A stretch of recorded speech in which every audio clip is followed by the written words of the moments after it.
2015 में जब चाइना के इकोनॉमिक यानी कि वहाँ की अर्थव्यवस्था में एनपीए के द्वारा लोग लोन्स को डिफॉल्ट करने लग गए, तो वहाँ की सरकार ने सुप्रीम कोर्ट को अपनी प्रॉब्लम बताई। तो सुप्रीम कोर्ट ने वहाँ के विलफुल डिफॉल्ट्स के लिए उन्होंने कुछ कठोर कायदे कानून बनाए। वो कायदे कानून जो थे वह उन लोगों के लिए थे जो विलफुल डिफॉल्टर थे, और उस कानून में कहा गया कि ये जो विलफुल डिफॉल्टर्स हैं इनको ना तो कोई होटल में कमरा मिलेगा, ना किसी रेजिडेंशियल एरिया में इनको कमरा मिलेगा, ना इनके बच्चों का प्राइवेट स्कूल में एडमिशन होगा। इवन वहाँ की जो नागरिकता सिटीजनशिप होती है उसको भी ब्लैक लिस्ट कर दिया गया। वो लोग वहाँ के ट्रांसपोर्टेशन सिस्टम को भी यूज नहीं कर सकते थे। ऐसा कठोर कानून बनाया गया, यानी कि ना उन्हें हवाई जहाज की टिकट मिलनी थी, ना वहाँ के बुलेट ट्रेन की टिकट मिलनी थी, ना वहाँ के पब्लिक ट्रांसपोर्ट की टिकट मिलनी थी। और आज के सिचुएशन में भारत की जितनी जीडीपी है उससे आधी एनपीए है, और भारत सरकार अगर ऐसा फैसला करेगी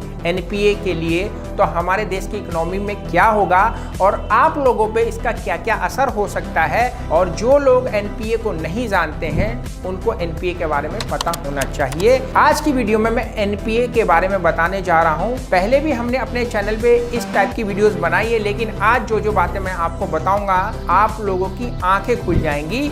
तो आप भी कर्ज को सेटलमेंट करने से पहले 2 बार सोचेंगे कि यार मैं अपने कर्ज को सेटलमेंट करूं या मेहनत करके इसका पूरा पेमेंट करूं। तो आज आपको फुल प्रूफ एनपीए की जानकारी मिलने वाली है। वीडियो को अंत तक देखिएगा, किसी भी चैनल पे ये जानकारी अभी तक उपलब्ध नहीं है। तो आज की वीडियो में मैं आपको बताने जा रहा हूं कि एनपीए क्या होता है, एनपीए कैसे काम करता है, एनपीए कितने प्रकार के होते हैं, एनपीए की रिकवरी कैसे होती है, और भारत में ज्यादा एनपीए होने के क्या कारण है। जो हमारा देश की जीडीपी है उससे आधी से ज्यादा लोन जो एनपीए हो चुकी है। तो वीडियो को अंत तक देखिएगा। मैं हूं अब्दुल और आप देख रहे हैं।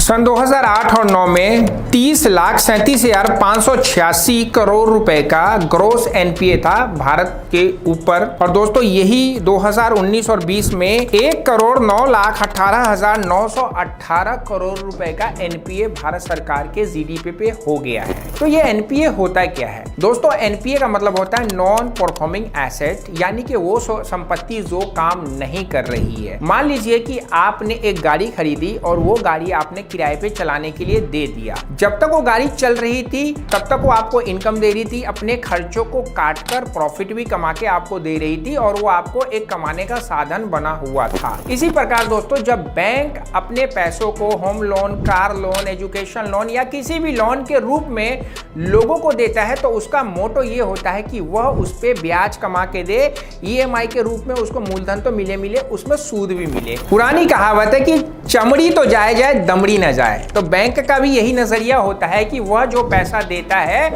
उसमें आप उसको ब्याज देते रहें और उसकी इनकम होती रहे, और वो इनकम कमा के देश को, समाज को तरक्की की ओर आगे ले जाए। लेकिन दोस्तों जब मजबूरी होती है लोगों के द्वारा और कंपनियों के द्वारा, वह लोन को रोक देते हैं, ईएमआई नहीं भरते हैं, तो बैंकों का वह पैसा जो कल तक कमा के दे रहा था, वो संपत्ति जो कल तक कमा के दे रही थी, वह कमाना छोड़ देती है। तो उसको ही एनपीए कहा जाता है, यानी कि नॉन परफॉर्मिंग एसेट्स। लेकिन दोस्तों एनपीए होता कब है? जब आप बिजनेस करते हैं और बिजनेस लोन या बिजनेसमैन के द्वारा लिया गया पर्सनल लोन या क्रेडिट कार्ड 90 दिन तक या तो ईएमआई नहीं देता या अपने क्रेडिट कार्ड का बिल नहीं देता है, तो दोस्तों वह एनपीए के अंतर्गत चला जाता है। लेकिन अगर आप सैलरीड पर्सन है और आप जॉब करते हैं और आप बैंक के पैसे को 180 दिन तक नहीं देते हैं, चाहे वो लोन की ईएमआई हो चाहे क्रेडिट कार्ड का बिल हो, तो दोस्तों वो एनपीए में चला जाता है। तो यहाँ पे देखिए जो बंदा बिजनेसमैन है उसके लिए 90 दिन और जो सैलरीड पर्सन है उसके लिए 180 दिन एनपीए के लिए निश्चित किया गया है रिजर्व बैंक ऑफ इंडिया के अंतर्गत।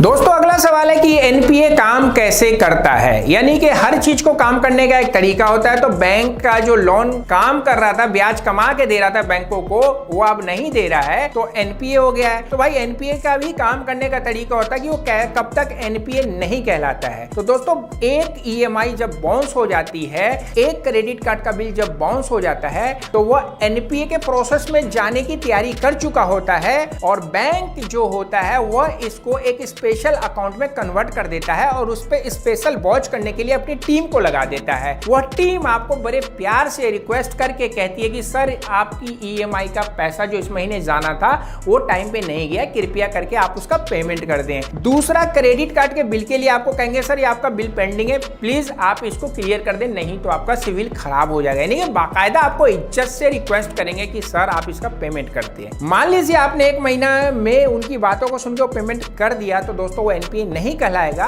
वो लोन या क्रेडिट कार्ड का बिल स्टैंडर्ड नहीं था, लेकिन आपने जो पेमेंट कर दिया तो वो स्टैंडर्ड अकाउंट में कन्वर्ट हो जाएगा। लेकिन आपने एक महीना पेमेंट नहीं किया और वो दूसरा महीना आ गया तो दोस्तों वह जो वॉच लिस्ट होती है वो थोड़े तगड़े लोगों के पास जाएगी, जो थोड़ा आपसे रूडली बोलेंगे कि सर आपने पिछले महीने का भी पेमेंट नहीं किया, इस महीने का भी पेमेंट नहीं किया, आप पेमेंट कर दो। ऐसे दोस्तों तीसरा महीना जब आ जाएगा तो फिर आपको धमकी भी देंगे। वो लोग कहेंगे कि सर आपका जो केस है ना एनपीए होने वाला है, आपका केस जब एनपीए में चला जाएगा तो आपको दिक्कत हो जाएगी। जितना भी आपने लोन ले रखा है सारा पेमेंट आपको एक बार करना पड़ेगा। क्रेडिट कार्ड का जो बिल है वो आपको एक बार में ही पेमेंट करना होगा, इसलिए आप अपने लोन या क्रेडिट कार्ड के बिल को एनपीए नहीं होने दें। एनपीए भी दोस्तों 3 प्रकार का होता है। जैसे लोन आपने सुना होगा ना कि एक सिक्योर्ड लोन होता है, एक अनसिक्योर्ड लोन होता है, इसी प्रकार दोस्तों एनपीए भी 3 प्रकार का होता है। यानी कि आपका जैसे 90 दिन और 180 दिन पास हो गया, उसके बाद बैंक अपने लोन के उस अमाउंट को जो एनपीए हो चुका है 3 कैटेगरी में बांट देते हैं। पहले कैटेगरी की अगर हम बात कर ले दोस्तों, उसको बोला जाता है सब स्टैंडर्ड एसेट, यानी कि जो एनपीए हुआ है वो सब स्टैंडर्ड है और इसका जो टाइमिंग होता है दोस्तों 90 दिन से लेकर यानी कि 3 महीने से लेकर 1 साल तक यानी कि 12 महीने तक का टेन्योर होता है। बैंक को विश्वास होता है कि आप एक अच्छे कस्टमर हैं जो उनके साथ रिलेशन में बहुत दिनों से हैं और आपका दिन खराब है, एक दिन आपका अच्छा दिन आएगा और आप उसके पैसों को पेमेंट कर देंगे। तो इसको दोस्तों सब स्टैंडर्ड एसेट एनपीए कहा जाता है, जिसका टाइम 90 दिन के बाद और 1 साल से पहले के बिटवीन का होता है।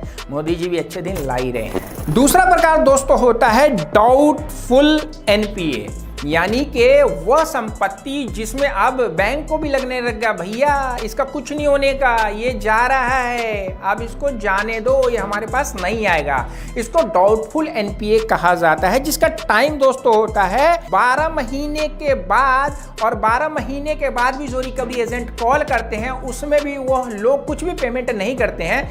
आपको एक और बात बताओ, जो पहला वाला कैटेगरी है उसमें है ना 1 साल के बिटवीन में लोग कुछ ना कुछ पैसे पेमेंट करते हैं तो बैंक को लगता है यार ये दे देगा, लेकिन 12 महीने के बाद भी पेमेंट ना करने के बाद और आगे टाइम जब फॉरवर्ड हो जाता है तो उसको डाउटफुल एनपीए कहा जाता है और इसका टेन्योर 12 से 15 महीने के बिटवीन का होता है। तो दोस्तों उसके बाद जो एनपीए की कैटेगरी है उसको बोलते हैं लॉस एसेट एनपीए, यानी कि भैया गयो, यानी कि संपत्ति जो कर्जे के रूप में बैंक को ने आपको या किसी कंपनी को दिया था वो अब वापिस नहीं आने वाली है, वो गई, तो इसको टोटल लॉस एसेट एनपीए कहा जाता है, जो कि तीसरी कैटेगरी एनपीए की कहलाती है। अब बात कर लेते हैं दोस्तों एनपीए होने के बाद, ये चौथा नंबर का पॉइंट है कि रिकवरी के क्या तरीके होते हैं। आपको जैसे मैंने बोला कि पहला 90 या 180 दिन जो होती है उसमें बकेट सिस्टम चलता है, यानी कि आपके लोन पे अलग अलग लोग कॉल करते हैं, कभी प्यार से, कभी डरा के, कभी धमका के, कभी गाली गलौज करके। आपको मालूम है अगर आपने कोई क्रेडिट कार्ड या लोन का बिल डिफॉल्ट कर दिया तो इन सारी परेशानियों से आपको गुजरना पड़ेगा। गालियों के द्वारा आपके कान से खून भी निकाला जा सकता है, लोग इसी डर के मारे सुसाइड कर लेते हैं। एनसीआरबी यानी कि नेशनल क्राइम रिकॉर्ड ब्यूरो के अंतर्गत हमारे देश में रोज 18 लोग इस डर के मारे सुसाइड कर लेते हैं। आपने पेपरों में आर्टिकल्स पढ़ा होगा, वीडियोस भी देखी होंगी। तो दोस्तों ऐसा आपको नहीं करना चाहिए कि अगर कोई परेशानी है तो उसका कुछ ना कुछ समाधान भी होता है। और आप लोग अगर ऐसे ट्रैप में फंसे हुए हैं, कोई कॉल करके, कोई घर पे आके, कोई आपके ऑफिस के बाहर जाके या रिश्तेदारों को कॉल करके परेशान कर रहे हैं आपके लोन रिकवरी को लेके, तो आपको डरने घबराने की जरूरत नहीं है। हमारी वेबसाइट www.hktips.com पे विजिट करिए, फॉर्म भरिए और फॉर्म भरने के बाद हमारी टीम आपको बताएगी कि कैसे उन परेशानियों से निकल सकते हैं। और अगर आप विजिट नहीं करें तो इस व्हाट्सएप पे आइए, हमारी टीम आपको बताएगी कि कैसे कैसे आप उन परेशानियों से बाहर निकल सकते हैं जो गलती आपने बड़े बड़े लोगों के द्वारा कहने पर, जैसे कोई बोलता है आपको चल टीम बना और सट्टा लगा, कोई बोल रहा भाई ग्रुप ज्वाइन कर ले, शेयर मार्केट में पैसे कमा दूंगा, या आपके साथ फ्रॉड हो जाता है या फिर आपकी जॉब चली चली जाती है या आप बीमार हो जाते हैं या कोई भी कारण से आप अपने क्रेडिट कार्ड के बिल को डिफॉल्ट कर देते हैं या फिर लोन को एनपीए कर देते हैं, तो कैसे बाहर निकल सकते हैं। अभी हमारे देश की कंडीशन चाइना जैसी नहीं हुई है, अगर चाइना जैसी हो गई तो क्या होगा। उससे पहले आप अपनी परेशानी से बाहर निकल जाइए। आइए व्हाट्सएप में हमारी टीम आपको बताएगी कैसे बाहर निकल सकते हैं। तो दोस्तों, एनपीए होने के बाद जो रिकवरी के फंडा होते हैं उसमें आपको 6 महीने तक तो बकेट सिस्टम में चलता है, जो मैंने अभी आपको बताई। ज्यादा डिटेल में जानना है तो इस वीडियोस को जाके देखिए, आपको पता चल जाएगा। उसके बाद आपको लीगल नोटिस, सेक्शन 138 की नोटिस, 25 की नोटिस आपके मेल पे आपको बाय कुरियर मिलेगी, जिसमें आपको नोटिस के माध्यम से बताया जाएगा कि आपने बैंकों के पैसे लिए और आपने नहीं दिया है, क्यों नहीं दिया है, आइए कोर्ट में और हमसे बात करिए। तो दोस्तों, उसका आपको जवाब देना होगा। दूसरा, हो सकता है कि आपके कॉल्स को आपके बिहाफ पे आपके रिश्तेदारों को किया जाए ताकि आप शर्म के मारे उनके पैसे वापस दे दे। इनको साइकोलॉजिकल रिकवरी कहा जाता है। आपके ऑफिस के बाहर भी वो लोग आके बैठ सकते हैं, इवन आपकी कंपनी के बाहर आके हो हल्ला कर सकते हैं, जो कि कानूनी रूप से भारतीय रिजर्व बैंक ने जो कानून बना रखा है, गाइडलाइन बना रखी है, उसके अंतर्गत ये बिल्कुल अभी तक गलत है। लेकिन दोस्तों, अगर आपका लोन 5 करोड़ से ऊपर का है तो यह चीजें सारे रिकवरी के फंडे यूज कर सकते हैं, क्योंकि हमारे देश की जीडीपी का आधे से ज्यादा लोन अगर एनपीए हो गया तो हमारा देश भी कंगाली की ओर अग्रसर हो जाएगा। और जैसा चाइना ने वहां के सुप्रीम कोर्ट के माध्यम से वहां के लोगों पे रेस्ट्रिक्शन लगाया, तो उन लोगों पे भी रेस्ट्रिक्शन लग सकती है।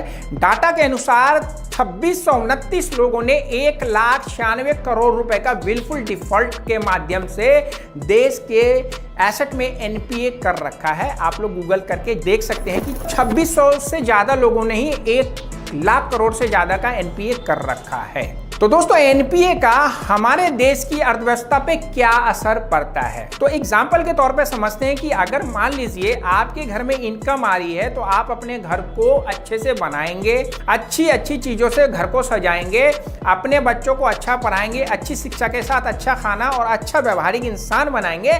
लेकिन अगर आप कर्ज के जाल में फंस जाएंगे तो बेसिक चीज जो आपको चाहिए, रोटी कपड़ा और मकान, वो भी नहीं मिलेगा, तो आपके बच्चों की परवरिश कहां से होंगी। तो देश की अर्थव्यवस्था में अगर एनपीए बढ़ता हुआ चला जाएगा तो देश जो तरक्की की ओर अग्रसर है वो अचानक बबल बम की तरह फूट जाएगा और फिर महंगाई इतनी बढ़ जाएगी, गरीब गरीब हो जाएगा और वह त्राहिमाम करने लग जाएगा। बेसिक चीजों के लिए भी लोग मारे मारे फिरेंगे।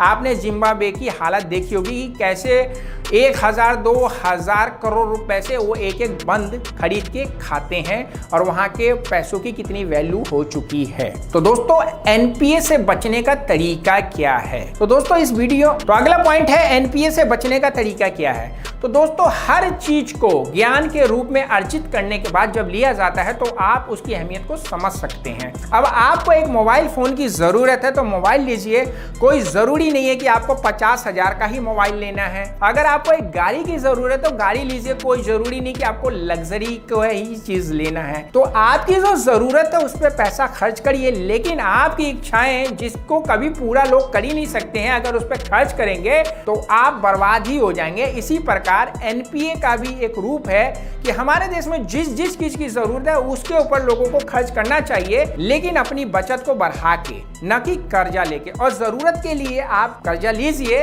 वो गुड लोन कहलाएगा। लेकिन अगर आप बैड लोन के माध्यम से कर्जा लेंगे तो वो लोन 100% आपका एनपीए होगा। और जो कोई आपको कहता है कि आओ जी टेलीग्राम ज्वाइन करो, हम आपको सट्टा मार्केट में हीरो बना देंगे, करोड़ों रुपए रोज कमा देंगे, कोई कहता है टीम बनाओ, तो ये सारी चीजों को आपको सोच समझ के आपको पैसों को यूज करना है। और क्रेडिट कार्ड और लोन जो आपको मिलता है वो बैंकों की संपत्ति होती है। हमेशा सोचिए कि ये देश की संपत्ति है, मुझे सोच समझ के खर्च करना है, मुझे फालतू चीजों में पैसे खर्च करके इसको बैड लोन नहीं बनाना है। तो भारत में एनपीए होने के कारण जो आप लोगों को पता नहीं है वो मैं आपको अब बताऊंगा कि एनपीए होने के कारण क्या है। तो दोस्तों, सबसे पहला जो कारण है, जब इकोनॉमिक में पैसों की कमी आ जाती है, लोगों की परचेजिंग पावर खत्म हो जाती है, तो कंपनियां अपने लोन को पेमेंट करने में डिफॉल्ट कर देती हैं और वो अपने लोन को पेमेंट नहीं करती हैं। तो अर्थव्यवस्था यानी कि इकोनॉमी में सुस्ती भी एनपीए का एक कारण होता है। दोस्तों, दूसरा कारण होता है कुछ लोग लोग जानबूझकर अपने लोन का रीपेमेंट नहीं करते हैं। जैसा कि मैंने आपको बोला कि 2635 लोगों ने ही 1 लाख करोड़ से ज्यादा का लोन का एनपीए कर रखा है, यानी कि वो विलफुल डिफॉल्टर हैं। कुछ लोग जानबूझकर मतलब पेमेंट नहीं करते हैं और कुछ लोगों को बिना फाइनेंशियल नॉलेज के बैंक क्रेडिट कार्ड और लोन दे देती है और उनको चीज़ों का पता नहीं होता और उनके साथ फ्रॉड हो जाता है, तब भी वो लोग उसका पेमेंट नहीं करते हैं। और कुछ लोगों को लालच दिया जाता है कि भाई आप यहाँ पे पैसे लगा लो, इस पूंजी स्कीम में पैसे लगा लो। लोग बिना सोचे समझे कर्जा ले लेते हैं और उन कर्जों को वहां पे लगा देते हैं। कहीं सट्टा बाजार में लगा दिया जाता है, कहीं आईपीएल में लगा दिया जाता है, कहीं पे आपको रम्मी सर्कल पे लगाने के लिए बोला जाता है। तो आप अलग अलग तरीके से लालच में फंस के अपने पैसों को बर्बाद कर देते हैं और जब वो पेमेंट नहीं करते हैं तो वो एनपीए हो जाता है। एक कारण होता है दोस्तों, हमारे देश में जैसे जैसे इकोनॉमिक बूम कर रही है, लोगों को फ्रॉड लोग भी उतने नए नए तरीके से ठग रहे हैं। यानी कि ठगों के द्वारा आप ठग लिए जाते हैं और आप जब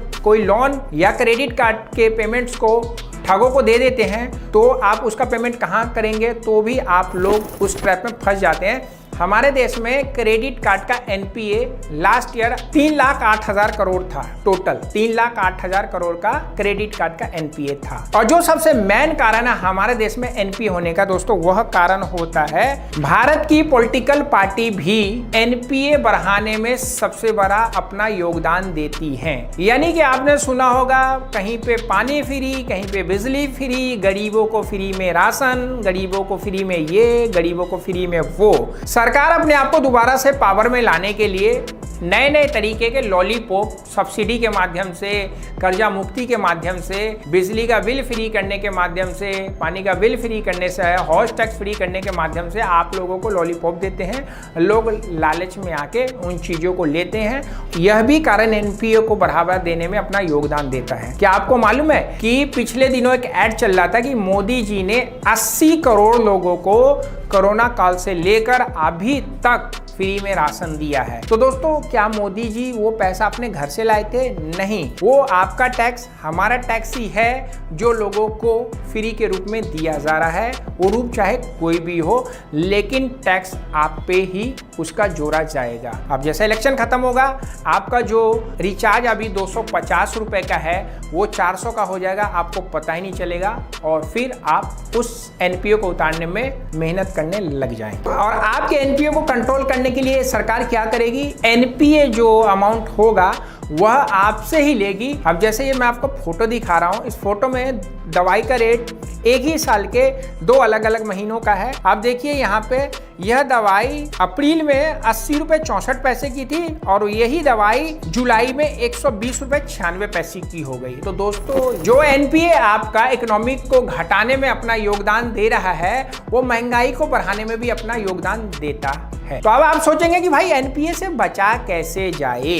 ये भी तो दिमाग में सोचने वाली बात है ना कि भाई इतना सारा चीज तो बोल दिया, अब इससे बचने का भी तो कोई तरीका हो। अगर आप एनपीए से बचना चाहते हैं तो जो आप लोग लोन या क्रेडिट कार्ड लेते हैं, आप उसका टाइम पे पेमेंट करें। सरकार जो सब्सिडी देती है या ज्यादा छूट देती है, वो आप स्वैच्छिक रूप से ना ले, मना करे कि भाई मैं क्यों इस चीज को लूं, और जिनको वाकई जरूरत है वो चीज उसके काम आए और आप लालच में ना फंसे, लालच के रूप में लोन ना ले, क्रेडिट कार्ड ना ले। और जो लोग जानबूझ के लोन को डिफॉल्ट करते हैं, उन लोगों को भी यह बात मालूम होना चाहिए कि वह तो लोन डिफॉल्ट कर देंगे अपने फायदे के लिए, लेकिन देश की जो 1 अरब 40 करोड़ जनता है भुक्तभोगी उन सबको ही होना पड़ेगा।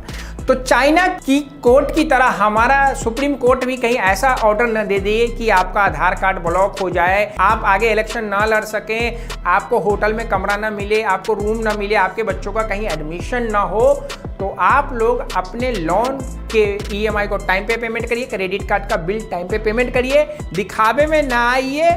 जल्द से जल्द आप अपने कर्ज के जाल से बाहर निकलने की कोशिश करिए। अगर आपकी स्थिति अभी खराब है तो अपने रोटी, कपड़ा और मकान का जुगाड़ करके रखिए।